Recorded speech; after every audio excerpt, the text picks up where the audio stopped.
삶이라는 것은 선택의 연속입니다. 아침에 눈을 뜨면 그 뜨는 순간부터 선택이 시작되어져요.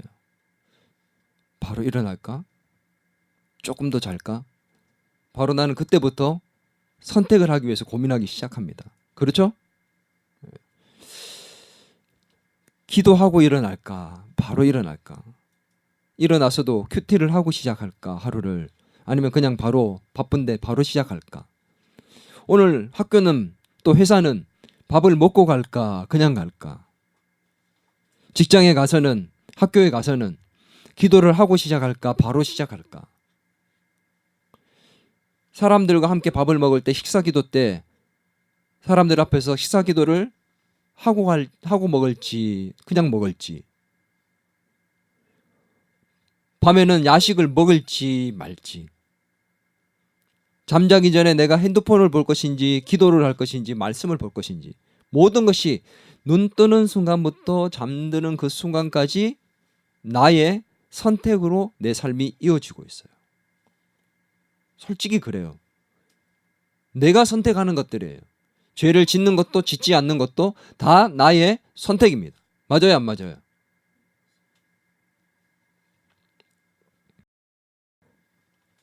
순간의 선택이 평생을 좌우한다는 말이 있습니다. 들어봤습니까? 정말 선택은 짧은 순간이에요. 바로 짧게 바로 그 순간 선택을 하지만 그 순간의 선택이 잘못된다면 내 인생이 망쳐질 수도 있습니다. 순간의 선택을 어떻게 하느냐에 따라서 선택은 짧지만 그 선택의 결과는 영원할 수도 있다. 그만큼 선택이라는 것은 참 중요한 것입니다. 내가 선택을 잘하면 하나님께 기쁨이 될 수도 있고, 선택을 잘못하는 순간 하나님께 벌받고 저주를 받을 수도 있어요. 만약 우리가 하나님께서 기뻐하시지 않는 선택을 매일매일 하고 매 순간 하고 살아간다면 그 인생의 결과는 보지 않아도 불보듯 뻔한 것입니다. 비참한 결말이 되겠죠. 나의 선택은 순간순간에, 아니 매일매일의 선택은 하나님이 기뻐하시는 선택이었습니까? 아니면 내가 기뻐하는 선택이고 하나님께서 기뻐하시지 않는 선택이었습니까? 지금까지. 앞으로 결과가 어떻게 될지는 지금까지 내가 어떤 선택을 하며 살았는지를 보면 짐작이 가는 거예요. 기도에 대한 선택, 헌금에 대한 선택, 예배에 대한 선택, 신앙생활에 대한 선택과 직장에서 내가 신앙으로 어떻게 살지에 대한 모든 선택 하나하나가 지금까지 내가 어떻게 살았는지가 앞으로 내 인생을 결정할 수 있다는 거죠. 그런데 오늘 우리가 새롭게 된다면 그 새롭게 된 것이 우리의 남은 인생을 다시 결정할 수 있습니다. 그것이 바로 오늘 저와 여러분이 해야 될 선택입니다. 아멘입니까? 빌라도는 잘못된 선택을 했어요. 그래서 어떻게 됐죠? 빌라도는 사도신경을 우리가 매주 고백하죠. 매주 고백할 때마다 등장하는 인물이 있습니다. 바로 빌라도입니다. 빌라도가 어떻게 이 수많은 그리스도인들에게 수천 년 동안 사도신경을 고백할 때마다 비난받고 저주받는 그런 비참한 인생이 되어버렸어요. 빌라도는 바라바를 선택하고 풀어줬습니다. 그리고 예수님을 십자가에 죽게 만드는 것을 선택했습니다. 하나님이 기뻐하시지 않는 것 중에서도 최악을 선택했어요. 그런데 오늘 성경을 보면 빌라도는 예수님이 죄가 없다는 것을 너무도 잘 알았어요. 명백하게 알았습니다. 그런데도 불구하고 예수님을 십자가에 죽게 만들었습니다. 알면 뭐해요? 그래서 빌라도의 선택은 그의 인생을 저주받은 인생으로 수많은 영혼들에게 아마 앞으로도 예수님 오시는 그날까지 손가락질 받고 저주받으며 사는 인생이 될 것이에요. 순간의 선택이 평생을, 아니 영원을 좌우하게 된 것입니다. 오늘 이 빌라도의 선택을 보면서 우리는 어떤 선택을 하며 살고 있는지를 볼 것이고, 또 하나님께서 기뻐하시는 선택은 무엇인지를 살펴보려 합니다. 여러분, 빌라도는 왜 이런 잘못된 엄청난 선택을 하게 됐을까요? 그래서 먼저 우리는 이 빌라도가 어떤 사람인지, 그리고 이 사람이 선택했던 그 배경은 어떤지에 대해서 좀 봐야 됩니다. 그래야지만 우리가 이해가 될 수 있어요. 오늘 어떤 면에 있어서 이 빌라도에 대해서 심층 분석을 좀 할 수 있는데 어려울 수도 있지만, 여러분들이 이 상황들을 잘 알아야 예수님이 어떻게 십자가로 넘겨지는지에 대해서 우리가 그 십자가로 가는 과정의 첫 단추를 볼 수가 있습니다. 그래서 정신을 바짝 차리고 오늘 말씀에 귀를 기울였으면 좋겠습니다. 빌라도는요, 역사적인 어떤 기록을 보면, 역사가들에 의해서 보면 매우 포악하고 잔인하고 무자비한 사람이었답니다. 이 빌라도의 임명을 한 사람이 누구냐면 로마 황제 티베리우스였어요. 이 티베리우스 따라합니다. 티베리우스. 근데 그에게 친구가 있었습니다. 따라합니다. 세자누스. 이 티베리우스가 임명을 했지만 실제로 이 세자누스가 어떤 사람이냐면, 세자누스가 이 황제의 친구였는데, 황제가 말년에 노년을 편하게 지내고 싶어가지고 자기는 휴양지로 가고 국가의 정책들과 모든 이 세정을 누구에게 맡겼냐면 바로 친구였던 이 세자누스에게 이 실정을 맡겼습니다. 그래서 이 세자누스가 모든 권력을 갖게 된 거죠. 근데 이 세자누스는 너무도 교활한 사람이었고 그 자리에 오르기까지 수단과 방법을 가리지 않은 그런 사람이었어요. 그래서 어떤 일까지 자행했냐면 이 황제의 아들을 몰래 죽이는 일까지 하게 됐습니다. 이 세자누스가 누구였냐면 빌라도의 친구였어요. 이 빌라도를 임명한 사람은 황제였지만 그를 임명하게 만든 게 누구냐면 바로 이 세자누스였습니다. 세자누스가 빌라도를 유대의 총독으로 보낸 거예요. 그래서 그 당시 이 황제의 이 권력을 얻고 사실은 온 거죠, 빌라도가. 근데 이 세자누스가 황제의 아들을 죽인 것이 들통이 납니다. 그래서 들통이 나서 어떻게 해요? 정말 비참하게 처형당해서 죽게 돼요. 이 세자누스가 죽게 됐으니까 빌라도의 자리는 어떨까요? 위태위태한 거죠. 이 빌라도가 세자누스가 죽고 난 다음에 자기가 기댈 만한 그 언덕이 사라졌기 때문에 정치적 입지가 굉장히 불안했고 자신의 자리에 대한 불안감을 극도로 느끼고 있는 상황이었습니다. 그런 상황에서 유대의 지도자들이 예수님을 끌고 빌라도에게 와서 재판을 요청한 거예요. 어떤 상황인지 알겠죠? 빌라도가 지금 자기 자리가, 자기 정치적 입지가 굉장히 불안한 상태였고 두려운 상태였습니다. 더군다나 지금 예수님을 끌고 온 그때가 무슨 절기예요? 유월절 절기. 수많은 사람들이 예루살렘으로 몰려들었습니다. 그러면 빌라도와 로마는 긴장을 합니다. 왜냐?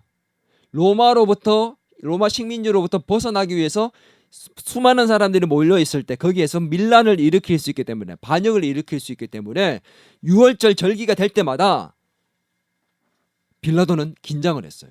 지금 그래서 빌라도의 긴장감은 극도로 다들어 있습니다. 그런 상황에 예수님을 데리고 온 거예요. 빌라도는 유대의 그 종교적인 문제에는 관여하고 싶지도 않았습니다. 로마의 정책이기도 했고 별로 관여하지 마라. 유대의 이 종교는 특별하기 때문에 간섭하지 마. 개입하지 마. 개입하기 싫어했어요. 그랬는데 오늘 이 빌라도가 예수님을 데리고 오니까 거기에 대해서 간섭하거나 개입하기 싫어서 그것을 실제로 드러냈습니다. 그 마음을.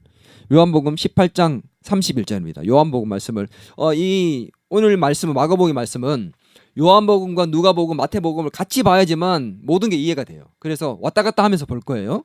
요한복음 18장 31절 같이 읽겠습니다. 시작. 빌라도가 이르되 너희가 그를 데려다가 너희 법대로 재판하라.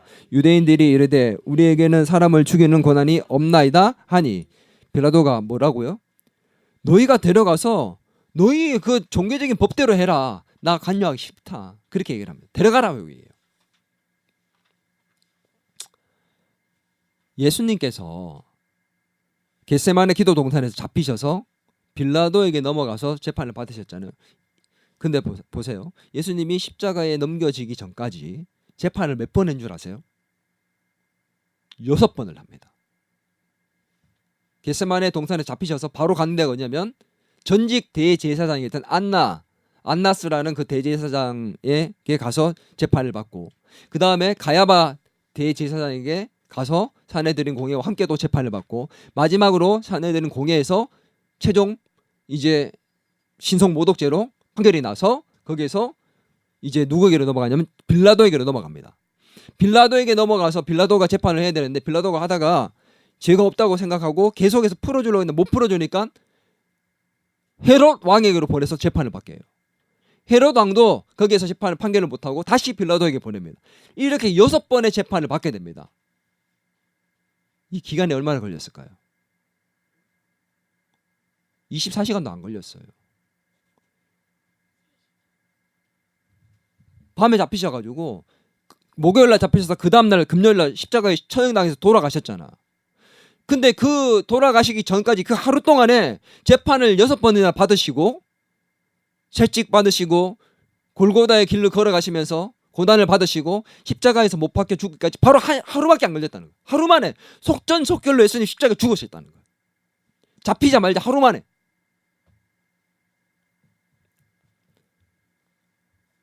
왠 줄 압니까?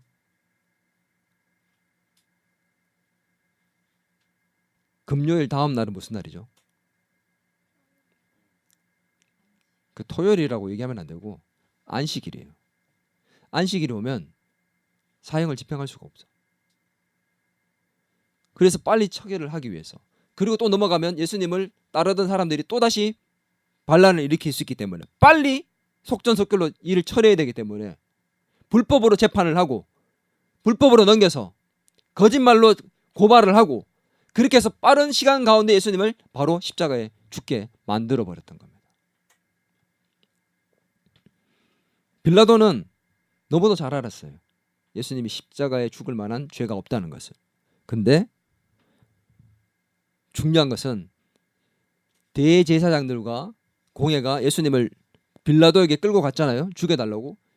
유대의 이 사내들인에서 최고 법정 기관에서는 사형을 언도할 수가 없어요. 로마만 할 수 있습니다. 그래서 데리고 갔습니다. 근데 로마에서 사형을 언도하려면 사형에 맞는 죄목이 있어야 될 거 아니야. 근데 신성 모독죄로 판결이 났는데 신성 모독죄를 갖고 와서 신성을 모독했습니다, 로마에서 죽여주십시오 얘기하면 빌라도가 너희 미쳤냐 그래요. 그게 너희 법대로 해 이렇게 얘기하는 거예요. 이거 죽을 죄가 아니야. 신성 모독죄는 밀란죄, 반란, 반역, 이게 죽일 죄거든. 그래서 대제사장들이 장로들이 끌고 가서 뭐라고 얘기한 줄 압니까? 거짓말을 합니다. 누가복음 23장 2절입니다. 거짓말로 고발해요. 시작. 고발하여 이르되 우리가 이 사람을 보매 우리 백성을 미혹하고 가이사에게 세금 바치는 것을 금하며 자칭 왕 그리스도라 하더이다 하니. 세금을 금한 게 아니에요. 가이사의 것은 가이사에게, 하나님 것은 하나님께 바치라 했습니다. 근데 세금을 내지 말아 했다. 백성을 미혹하면서 뭐 했다고요? 내가 왕이다라고, 자칭 왕이라고 했다고 그렇게 얘기를 합니다. 왕이라는 말을 꺼내서 반역죄로 몰아가는 거죠. 신성 모독죄를 반란 음모죄로 바꾸어서 거짓말로 보고를 했습니다. 누가요? 지금 누가 이렇게 하고 있습니까? 당시 최고의 종교 지도자였던 대제사장과 장로들, 서기관, 이 사내들인 공회의원들이 지금 이런 불법을 자행하고 있습니다. 거짓말을 하고 있습니다. 썩을 대로 썩어버린 거예요. 자기의 이득과 기득권을 유지하기 위해서. 빌라도는 예수님이 죄가 없다는 것을 너무도 잘 알았습니다. 죽일 만한 죄가 없다는 것을.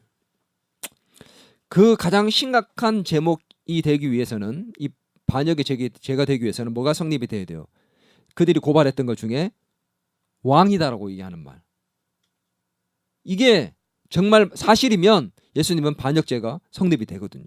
그래서 빌라도가 관여하고 싶지 않았지만 거짓말로 고발할 때 이 사람이 밀란을 일으킨다, 사람들을 선동하고 자기가 왕이라고 하고 있다, 반역을 일으키고 있다고 얘기했기 때문에 관여하고 싶지 않았지만 어쩔 수 없이 재판을 할 수밖에 없었어요.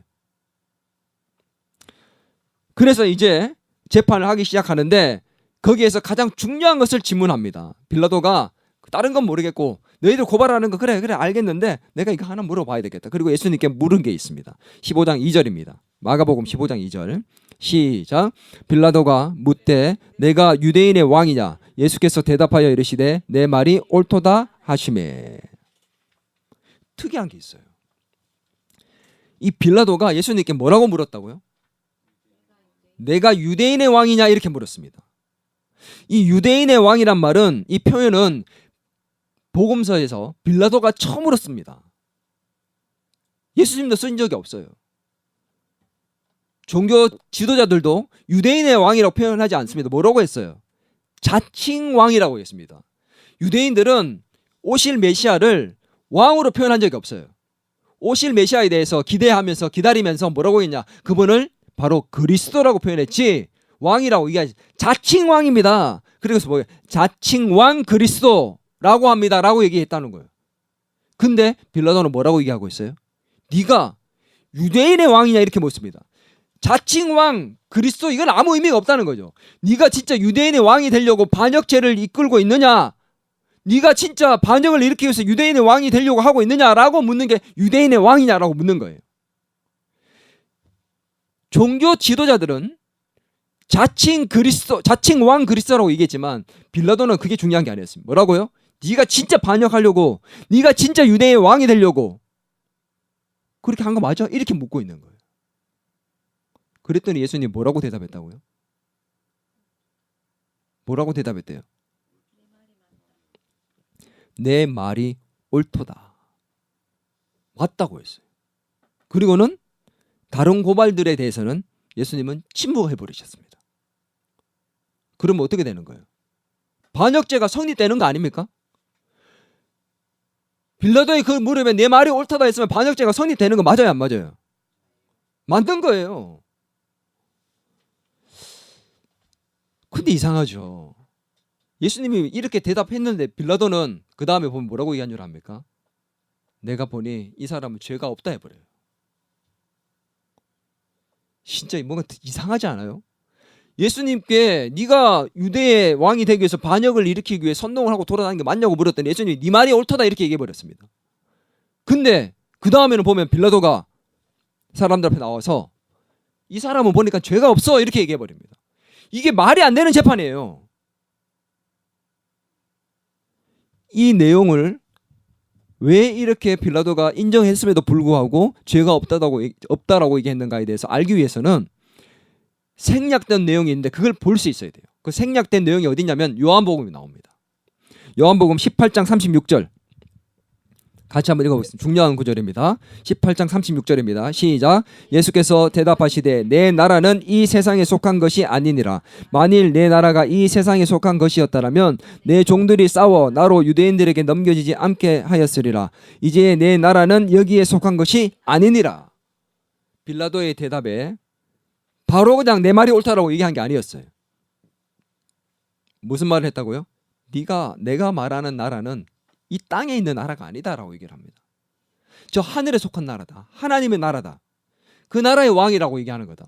그러니 빌라도의 입장에서는 이 말을 들을 때 어떻게 생각할 거예요? 아, 얘는 여기서 지금 반역을 일으키려고 하는 게 아니구나라고 판단을 하게 된 겁니다. 짧지만 아마 그 과정 속에 많은 얘기들이 오갔겠죠. 그 속에서 핵심은 뭐예요? 나는 이 땅에서 반역을 일으키려 하는 게 아니라 이 땅이 내 나라가 아니라고 얘기하는 그 예수님의 말을 들으면서 이 사람은 반역죄를 일으키려고 한 사람이 아니구나. 그 과정 속에 뭘 느껴요? 이거는 종교적으로 시기심을 갖고 있는 대제사장과 이 장로들이 자기의 그 시기심으로 말미암아 이 사람을 죽이려 하는 것이라는 것을 알게 됩니다. 그리고 더더군다나 이 말을 하고 이렇게 신문을 할 때에 이 빌라도의 아내에게 연락이 와요. 무슨 연락이 왔냐면 빌라도의 아내가 자기가 꿈을 꿨는데 그 꿈에 대해서 전하게 됩니다. 뭐라고 얘기하느냐 한번 봅니다. 마태복음 27장 19절입니다. 시작. 총독이 재판석에 앉았을 때에 그의 아내가 사람을 보내어 이르되 저 옳은 사람에게 아무 상관도 하지 마옵소서. 오늘 꿈에 내가 그 사람으로 인하여 애를 많이 태웠나이다 하더라. 꿈 꿨는데 꿈이 불길해요. 여보, 꿈이 뒤숭숭한 것이 저 사람 건드리면 안 될 것 같아. 저 사람 옳은 사람이야. 건드리지 마. 이렇게 전달한 거예요. 아이고, 꿈꾸고 막 개꿈이야. 이렇게 넘길 수 있잖아. 근데 역사가들에 의하면 이 빌라도의 아내는 점성술에 굉장히 깊이 관여했던 사람이었다고 해요. 그래서 점성술에 심취해 있었던 사람이기 때문에 빌라도는 그 아내의 꿈에 대한 말들을 깊이 받아들였다고 해요. 그렇기 때문에 자기가 그런 확신을 갖고 있는데다가 아내가 이런 말까지 했기 때문에 더더군다나 정말 내 판단이 맞구나 라고 생각을 하게 된 거죠. 그래서 빌라도가 대제사장들 어떻게 말하느냐. 누가복음 23장 4절입니다. 23장 4절 시작. 빌라도가 대제사장들과 무리에게 이르되 내가 보니 이 사람에게 죄가 없도다. 또 얘기합니다. 누가복음 23장 14절에서 다음입니다. 14절에서 15절입니다. 시작. 이르되 너희가 이 사람이 백성을 미혹하는 자라 하여 내게 끌고 왔도다. 보라, 내가 너희 앞에서 신문하였으되 너희가 고발하는 일에 대하여 이 사람에게서 죄를 찾지 못하였고 헤롯이 또 그렇게 하여 그를 우리에게 보내었도다. 보라, 그가 행한 일에는 죽일 일이 없느니라. 두 번이나 얘기했습니다. 자, 또 얘기합니다. 23장 22절 시작. 빌라도가 세 번째 말하되 이 사람이 무슨 악한 일을 하였느냐. 나는 그에게서 죽일 죄를 찾지 못하였나니 때려서 놓으리라 하니. 몇 번 얘기했다고요? 세 번이나. 대제사장과 사람들을 계속 죽이라 하고 이 빌라도는 죽일 죄가 없다라고, 이 사람은 내가 아무리 신문을 내봐도 죄가 없다라고 세 번이나 얘기했습니다. 이렇게 확신을 갖고 있었던 빌라도, 그리고 풀어주려고, 성경에 보면 풀어주려고 애를 계속 많이 썼다고 나와요. 많이 애를 썼으나 결과적으로는 어떻게 됐습니까? 결론적으로는 이 빌라도가 확신을 갖고 있었고 정말 아내의 말을 들으면서 쐐기를 박았지만, 세 번이나 그렇게 풀어주려고 했지만 그럼에도 불구하고 결론적으로는 예수님을 십자가에 넘깁니다. 이 잘못된 선택, 확신을 갖고 있고 확실히 알았지만, 진실을 알고 있었지만 잘못된 선택을 하게 된 그 이유가 뭘까?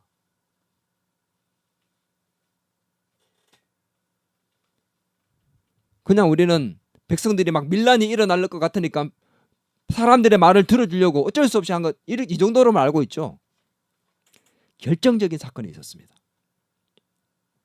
그게 뭐냐면 6월절이 되면 한 죄수를 풀어주는 6월절 특사와 같은 그런 전례가 있었어요. 그래서 빌라도가 예수님을 풀어주려고 도저히 안 되니까 방법을 생각해냈어요. 그 당시 정말 유명한 죄수가 있었는데, 밀란을 일으키고 살인죄를 지었던 죄수가 있었어요. 그게 누구냐면 바라바입니다. 바라바. 이 바라바를 생각해내서 빌라도가 얘기합니다. 6월절에 사람 하나를 풀어주는데 이 바라바를 풀어줄까, 아니면 너희가 얘기하는 이 예수를 풀어줄까, 이렇게 물어봐요. 그러면 빌라도의 생각에는 당연히 정말 극악무도한 밀란죄를 일으킨, 살인죄를 일으킨, 어떤 사람들은 로마로부터 이렇게 벗어나기 위해서 그렇게 했다고 하는 사람도 있지만 사실 그렇게 큰 근거는 없습니다. 이랬던 저랬던 바라바를 풀어준다고 얘기했을 때 사람들은 바라바를 선택할 줄 알았는데, 실제 뚜껑을 열어보니까 이 대제사장과 장로들이 백성을 선동해가지고 어떻게 했다고요? 예수를 십자가에 못 박게 하라고 선동하였습니다. 그래서 소리지게 만들었고, 결국은 뚜껑을 열어봤을 때 사람들은 바라바를 풀어주고 예수님을 십자가에 못 박으라고 했기 때문에 빌라도가 정말 황당한 경험을 하게 된 거죠. 그러면 사실은 누구를 풀어줘야 되게 맞아요? 바라바를 풀어주는 게 맞습니다. 근데 마지막으로 이 바라바를 풀어주는 결정을 백성들과 대제사장이 했음에도 불구하고 바라바가 마지막으로 뭐라고 했는 줄 알아요? 그게 마지막 세 번째입니다. 어찌미뇨? 이 사람이 도대체 무슨 악한 일을 했기 때문에 너희들이 이렇게까지 하느냐? 바라바를 풀어주는 게 아니라 이 사람 풀어줘야 되는 거 아니냐? 그리고 마지막으로 얘기합니다. 나는 이 사람에게서 정말 도저히 죄를 못 찾겠다고 얘기합니다. 바라바를 풀어주라고 했는데도 불구하고 나는 죄가 이 사람에게는 없다고, 나는 때려서 내보내겠다고 얘기합니다. 바라바를 풀어주라고 백성들이 결정했을 때도 이 빌라도는 내가 이 예수를 때려가지고 내보내겠다고 하면 실제로 막 때려요. 채찍질하고 뺨도 때리고 정말 그렇게 고난을 줬는데, 줘서 앞에 데리고 나옵니다. 보여줍니다. 정말 비참하게 예수님의 채찍이 어떤 거예요? 채찍 앞에 뼈와 철들이 달려 있어서, 노쇠가 달려 있어 가지고 그걸 치면은 살점이 다 떨어져 나옵니다. 한 번 칠 때마다. 그래서 뒤로 돌려 가지고 등을 치면 등짝이 다 뜯어져 나와요. 그렇게 되어서 예수님이 그들 앞에 섰는데 사람들이 그럼에도 불구하고 십자가에서 죽이라고 합니다. 끝까지 빌라도가 풀어주려고 합니다. 그런데 빌라도가 예수님의 십자가에 넘길 수밖에 없는 결정적인 말을 듣게 돼요. 이게 오늘 빌라도가 넘긴 핵심입니다. 요한복음 19장 12절입니다. 같이 읽겠습니다. 시작. 이러함으로 빌라도가 예수를 놓으려고 힘썼으나, 보세요. 빌라도가 예수를 놓으려고 힘썼으나, 같이 있습니다. 유대인들이 소리질러 이르되 이 사람을 놓으면 가이사의 충신이 아니니이다. 무릇 자기를 왕이라 하는 자는 가이사를 반역하는 것이니이다. 이해가 됩니까? 지금 자기의 정치적 위치가 어떤 위치였다고요? 풍전등화였어요.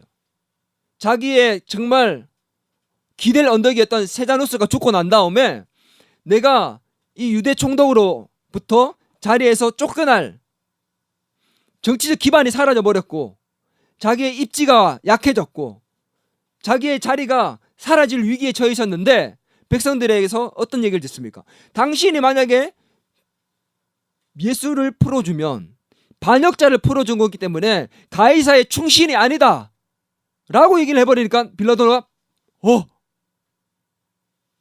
이거 잘못하면 내가 궁지에 몰릴 수도 있겠구나 라고 생각을 하고 어떻게 결정을 합니까? 바로 예수님을 십자가에 내어줍니다.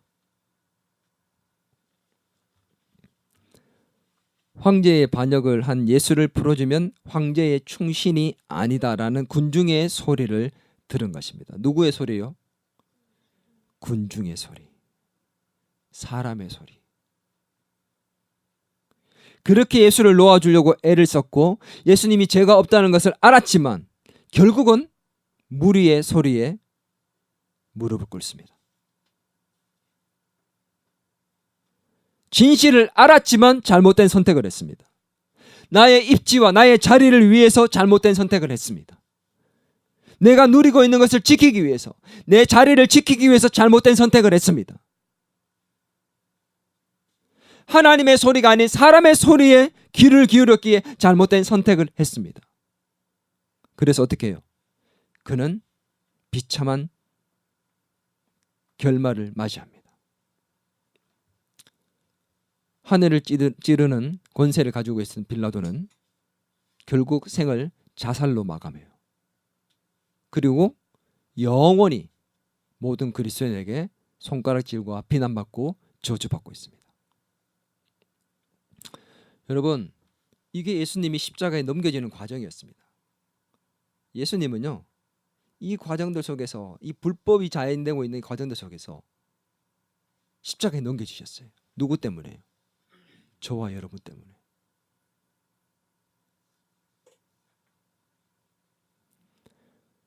여러분, 빌라도는 잘못된 선택을 했어요. 근데 여러분, 저는 묻고 싶은 게 그겁니다. 저와 여러분은 선택을 잘하고 있습니까? 우리의 선택을 봅시다. 우리는 어떤 것을 선택하며 살아왔고 또 지금 살고 있을까요? 다를 게 없다라는 거죠. 진리가 무엇인지 알고 있으면서, 하나님의 뜻이 무엇인지 알고 있으면서, 하나님이 더 기뻐하시는 것이 무엇인지 알면서도, 확실히 알면서도 잘못된 선택을 하는 겁니다.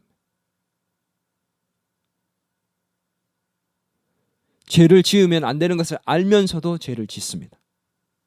핸드폰, TV, 컴퓨터를 하루 종일 붙들고 있는 것이 안 되는 것인 줄 알면서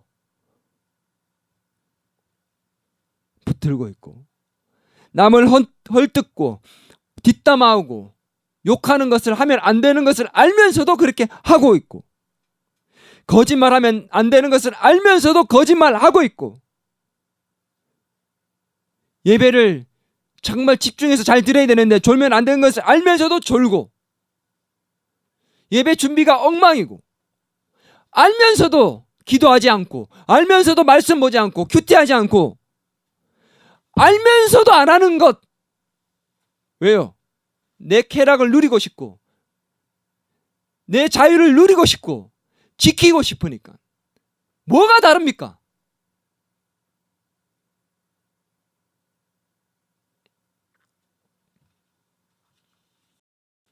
오늘 그게 지금까지 우리가 선택해 왔는 길이라면 우리의 결말도 좋을 것이라고 보장이 없는 거 아닌가요? 사람의 소리에 귀를 기울여 살고 있다면, 하나님의 소리와 하나님의 뜻이 아니라 사람의 소리와 군중의 소리에 더 내 귀를 기울이고 있고 내가 거기에 더 반응을 하고 있다면 빌라도와 다를 게 뭐가 있냐는 거죠. 그게 우리의 선택이에요. 여러분, 예수님은 어떤 선택을 한 줄 아십니까? 예수님은 정말 올바른 선택을 하셨죠. 하나님이 기뻐하시는 선택을 하셨습니다. 빌라도가 예수님에게 이렇게 묻습니다. 너 왜 아무런 말을 하지 않니? 사람들이 너 고발하는 거 들어봐봐. 엄청난 고발들을 먼저 쏟아붓고 있잖아. 근데 너 왜 가만히 있니? 이렇게 물어요. 침묵하시니까. 그 당시에는 법정에서 자기가 죄인이 자기를 변호를 잘 해야지만 풀려날 수가 있었고, 변호를 하지 않으면 이 재판관이 몇 번을 묻다가 침묵하면 그냥 인정하는 것으로 봐버렸습니다. 그래서 가만히 있는 것은 그에게 정말 최악이었어요. 근데 예수님이 침묵하고 있으니까 빌라도가 묻습니다. 자기가 보니까 죄가 없는데 침묵하니까. 그래서 빌라도가 얘기합니다. 나는 너를 풀어줄 권한도 있고 너를 십자가에 내어줄 권한도 있다. 근데 왜 너 침묵하고 있니? 이렇게 묻습니다. 이 말이 무슨 말인 줄 알아요? 예수님에게 아직 기회가 있다라고 묻는 거예요. 얘기하는 거예요. 너 아직 풀려날 수 있어. 너 왜 입 다물고 있니? 말을 해. 변명을 해. 뭐라고 말을 해야 네가 십자가에 죽는 게 면할 수 있어. 너 보니까 죄가 없어. 근데 왜 말을 안 하냐고 얘기하고 있습니다. 빌라도가.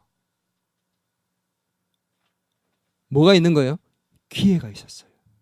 예수님은 자기를 변명할 기회가 있었습니다. 빌라도는 자기가 죄가 없다는 것을 계속 얘기했고 예수님은 그것을 들었습니다. 자기가 변명만 잘하면 예수님은 살 수 있었습니다. 근데 뭐 했다고 예수님이? 뭐 했다고요? 침묵하셨다고.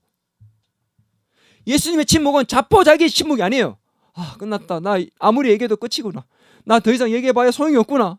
끝이구나. 이런 침묵이 아니에요. 스스로가 십자가로 나아가는 침묵이었습니다. 하나님의 뜻을 알았기에 세상의 사람들의 소리, 빌라도의 그 달콤한 소리에 귀를 기울이지 아니하고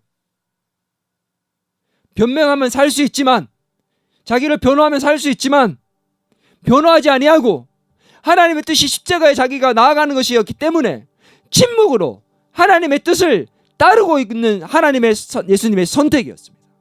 침묵이 바로 예수님의 선택이었습니다. 하나님의 기뻐하시는 뜻을 따르는 선택.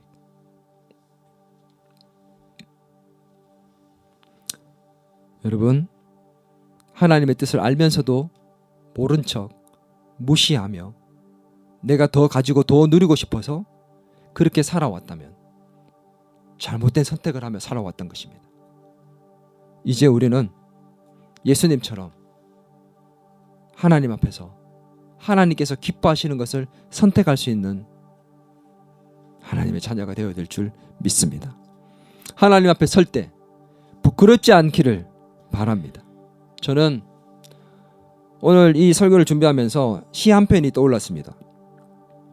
바로 윤동주 시인의 서시였습니다. 잘 알죠? 죽는 날까지 하늘을 우러러 한 점 부끄러움이 없기를. 잎새에 이는 바람에도 나는 괴로웠다. 별을 노래하는 마음으로 모든 죽어가는 것을 사랑해야지. 그리고 나에게 주어진 길을 걸어가야겠다. 오늘 밤에도 별이 바람에 스치운다. 일제말 신실한 그리스도인이었던 이 윤동주 시인의 대표적인 시입니다.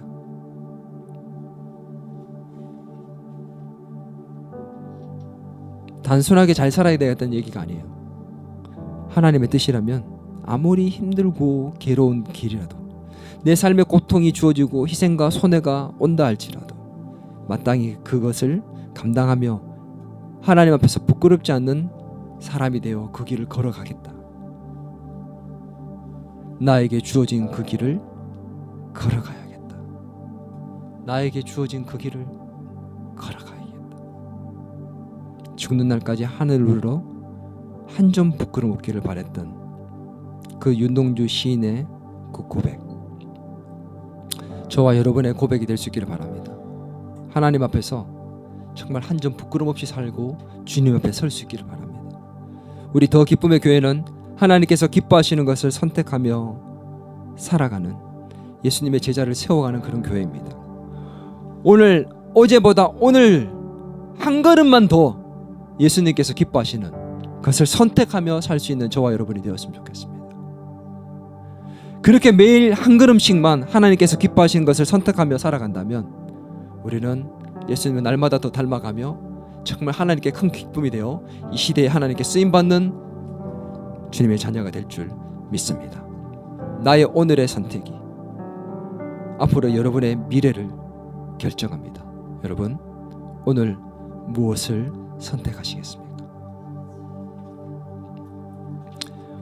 하나님께 더 기쁨이 되기를 간절히 소망하며 이 찬양을 함께 올려드렸으면 좋겠습니다.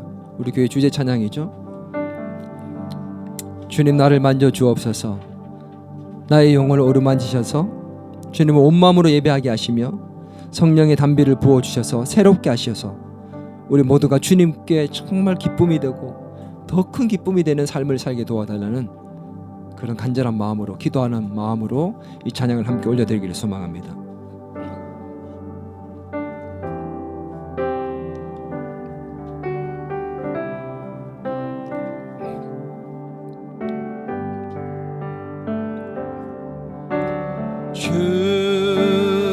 주님 나를 만져주소서. 지친 나의 영혼을 어루만지소서. 온 맘 다해 예배하게 하시고 주께 영광과 기쁨이 되소서. 주님 나를 만져주소서. 지친 나의 영혼을 어루만지소서. 온 맘 다해 예배하게 하시고 주께 영광과 기쁨이 되소서. 성령의 담비를 지금 내게 부사 나를 새롭게 하시고 성령의 담비를 지금 내게 부사 주께 기쁨이 더 기쁨 되소. 성령의 담비를 내게 부소서. 성령의 담비를 지금 내게 부사 나를 새롭게 하시고 성령의 담비를 지금 내게 부사 주께 기쁨이 더 기쁨 되소서. 우리 같이 기도하겠습니다. 하나님, 지금까지 살아왔는 나의 모습을 볼 때 하나님께 기쁨이 되지 못했던 선택을 한 것들이 너무 많았습니다. 하나님, 이제는 매일매일 한 걸음씩 더 주님이 기뻐하시는 것을 선택하는 그런 삶을 살아가기를 소망합니다. 바로 오늘 주님이 더 기뻐하시는 것은 그것을 선택할 수 있는 저와 여러분이 될 수 있도록 하나님, 우리의 삶이 그렇게 주님 앞에서 기쁨이 되는 것을 선택하는 삶이 되어갈 수 있는 그런 하나님의 기쁨이 될 수 있도록 우리 이 시간에 같이 한번 우리를 새롭게 해달라고 주님 앞에 기도하며 나가겠습니다. 같이 기도하겠습니다. 하나님 아버지, 이 시간에 기도하며 나갑니다.